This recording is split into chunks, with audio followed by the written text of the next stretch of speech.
A special greeting to our entire community of engineers and heavy equipment technicians watching from around the world. Have you ever wondered why a piece of equipment weighing hundreds of tons behaves a certain way in the field? It's not just brute force, it's pure physics. Today we're going to look at Newton's 3 laws of motion applied to steel giants. First, the law of inertia, the challenge of moving the giant.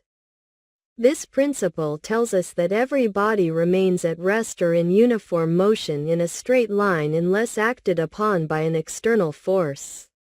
In other words, an object stays as it is, stationary or in motion, until something forces it to change. Imagine a 797F mining truck.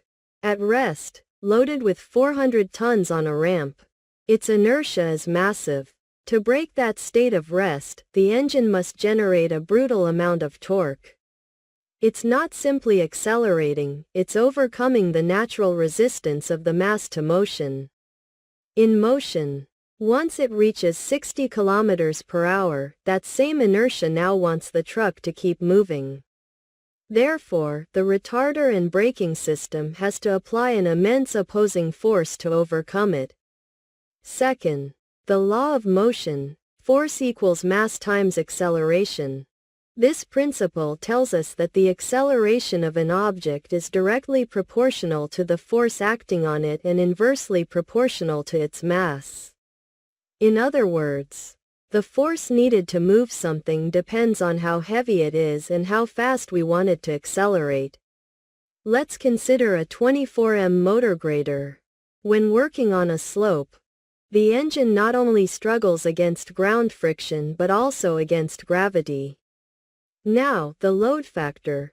If the blade is loaded with material or the equipment has mud buildup, the mass increases. To maintain the same speed, the engine system must compensate by increasing torque.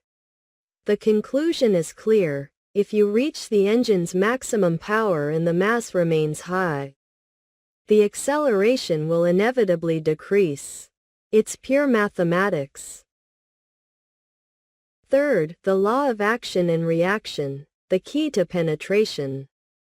This principle tells us that for every force applied, there is another of equal magnitude in the opposite direction. Let's look at a 336 hydraulic excavator. The action, the hydraulic cylinders push the bucket against the ground to penetrate it. The reaction, the ground responds by pushing the bucket back with the same force.